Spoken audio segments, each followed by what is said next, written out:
똑같이 쳐들어가서 싸워요. 싸우면 막 물건도 부수고 막 다 때려 부수잖아요. 네. 우리나라가 훨씬 더 피해가 클 것 같아요. 왜냐면 북한은 삼성전자도 없고 현대자동차도 없잖아요. 그렇죠, 그렇죠. 이게 그러니까 네. 이게 또 아주 불리한 게임이 되는 거예요. 만약에 전쟁이 났다 그러면 이겼다 하더라도 상처뿐인 이 승리가 되는 게 뭐냐면 우리는 지켜야 될 방어 시설이 너무 많은 거예요. 말씀하신 삼성전자, 뭐 현대자동차, 포항제철, 뭐 여수산업단지, 각종 원자력 발전소 같은 것들이 전쟁이 나면 우리는 방어를 해야 될 것들이 너무 많은 거예요. 핵심 국가 자산들이. 네. 근데 북한은 별로 없잖아. 네. 때릴 것도 별로 없어. 뭐 옥수수밥밖에 없으니까. 옥수수 그러니까 이게 다 산이고 얘들이 가지고 있는 시설이라고 하면 몇 개 없으니까 네. 이겨도 이긴 게 아닌 거죠. 그게 참 안타까운 것 중에 우리는 방어 전력을 분산시켜야 되는 맹점이 있습니다. 북한은 전쟁이 나면 자기들의 전쟁 목표를 달성하기 위해서 병력을 초집결을 해서 한 군데로 돌파를 할 수가 있잖아요. 다 그냥 내려오죠. 네. 이렇게. 네. 일종의 충각 전략을 쓸 수가 있어요. 우리 3번이나 1번 도로 축선을 따라서 네. 고속 기동을 해버릴 수가 있잖아요. 네. 근데 우리는 막아야 될 게 너무 많은 거야. 그러니까 병력도 분산이 되겠죠. 저는 후방에 있었잖아요. 네. 그런 얘기 하더라고요. 전쟁이 나면 북한에서 우회해서 들어와서 네. 시청, 경찰서 이런 거 다 폭파시키고 그렇죠. 네. 그 정수장에다 독극물을 탄대요. 그렇죠. 네. 아니 주민들 다 죽으라고. 그렇지. 진짜 나쁘지 않아요. 진짜 민간인들이 무슨 죄야, 진짜. 그래서 전쟁은 나쁜 거야. 그러므로 해서 전쟁의 의지를 말살시켜 버리는 거예요. 그러면은 국민들이 국가를 지지하지 않게 되잖아요. 그러므로 해서 전쟁에서 주도권을 잡겠다라는 게 저들의 목표이기도 합니다. 요건 저 평상시에 되게 궁금했는데 네. 이제 말씀하셨을 때 이 원전 시설을 지킨다고 했잖아요. 네. 원전 우리 보면은 막 이렇게 일본도 원전 하나 자연재해로 잘못 망가지니까 엄청 큰 피해를 입었잖아요. 네, 그렇죠. 그런 것처럼 네. 원전을 일부러 공격을 하기도 하나요? 그럼요. 원전을 공격을 해요? 원전 공격하겠죠. 그냥 방사능이 다 죽으라고? 그럼요.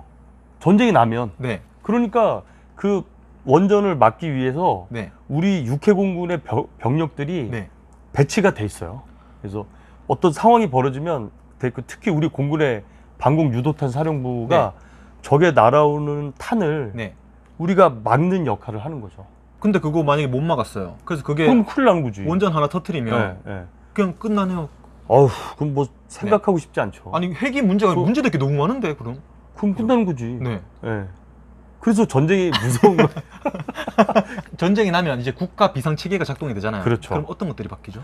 전쟁이 나면 일단 징집령이 발령이 되고 네. 그다음에 국가 동원령이 발령이 됩니다. 네. 왜냐? 전쟁을 하기 위한 물자가 필요하잖아요. 네. 그때부터 국가는 비상 체계로 들어가게 되는 겁니다. 여기서 하나 여쭤볼게요. 네. 동원령이 발표가 됐는데 네. 안 갔어요. 네. 그럼 그 사람 어떻게 돼요? 수배령이 내려지는데 네. 그게 군법에 의해서 굉장히 큰 범죄예요. 그래서 네. 이 동원을 거부하잖아요. 네. 그러면은 수배령이 내려져요.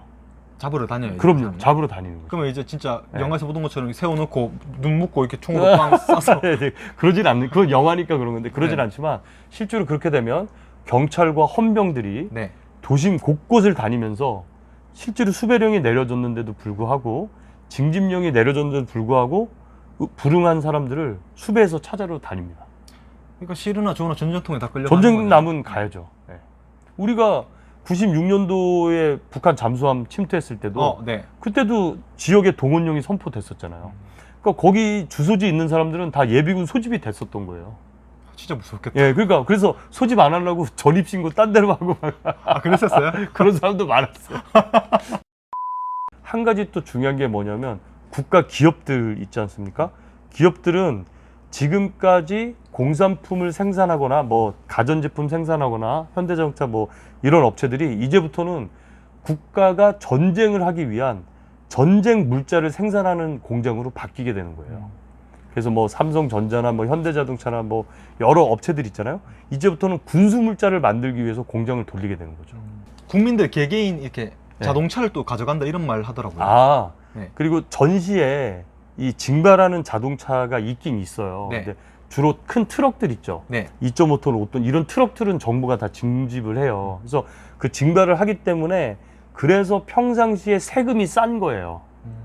우리가 트럭에 대해서 세금이 싼 게 왜 싸냐, 뭐 경제 생산 활동을 하기 때문에 싸다고 잘못 생각할 수 있는데 왜 세금이 싸냐 하면 전쟁 때 이 차를 징발할 거니까 평상시엔 좀 세금 싸게 써라.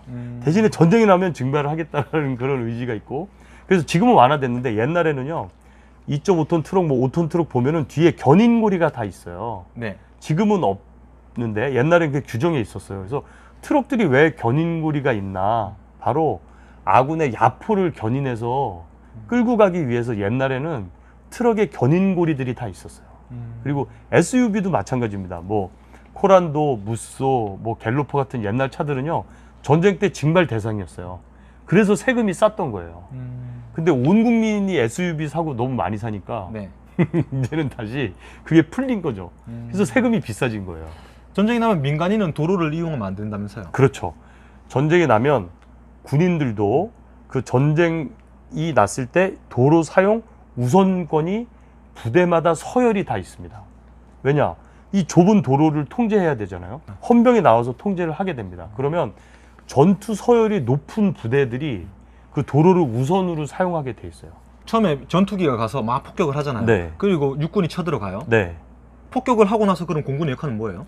그때부터 네. 지상군이 계속적으로 안정된 작전을 할 수 있게끔 네. 계속해서 공중 우세를 확보하는 거죠. 공중 우세를 확보한다는 건 계속 이렇게 타격을 준다는 건가요? 그렇죠. 왜냐하면 이 육군은 점령의 개념이 있잖아요. 네. 왜냐하면 2차원이기 때문에 땅에 있기 때문에. 근데 공군은 3차원이기 때문에 점령을 할 수가 없어요. 왜? 우리가 우세했다가 비행기가 내려오면 우리의 세력이 공중에 채공해 있지 못하는 순간은 적의 세력이 올 수 있지 않습니까? 네. 그 순간은 우리의 지상군이 굉장히 위험해지는 거예요. 그렇기 때문에 적의 세력이 오지 못하도록 하기 위해서 언제든지 적의 세력이 오면 우리가 그 세력을 처단하겠다라는 준비가 되어 있어야 되는 거죠. 그리고 많은 육군들이 사실 이 사실을 잘 모르는데 네. 공군의 방공 유도탄 사령부가 하는 역할 중에 하나도 바로 지상군의 행동의 자유를 주기 위해서 공중 엄호를 해주는 역할을 하고 있어요. 그러니까 공중 우산을 제공하는 거죠. 지상군은 못 느끼는 거야. 모르지. 왜냐면 우리는 계속 진격하고 그러는데 만일에 제가 있었던 부대도 보면 육군이 반격 작전을 해서 진군을 해서 올라가잖아요. 그러면 그 공중 엄호를 위해서 공군의 미사일 부대도 따라가. 그래서 공군 미사일 기지의 장비들을 보면 다 바퀴가 달려 있어요. 네. 그 육군 지휘관들이 가끔 물어보는 사람이 있어요. 우리 부대 오면 야 근데 니네는 미사일인데 왜 여기 바퀴가 달렸냐 이렇게 질문하시는 분들이 있는데 그런 지휘관들은 예리하신 거죠. 왜냐? 육군이 진격 작전을 하잖아요. 그러면 우리도 짐꾸려서 쫓아가. 그래서 육군의 군단 지휘부, 군단 사령부를 우리는 늘 보호하게 돼 있어요. 육군은 잘 몰라 정작 우리가 보호해 주는 걸. 그런데 공군의 임무 중에 하나는 바로 지상군의 엄호가 있습니다. 네.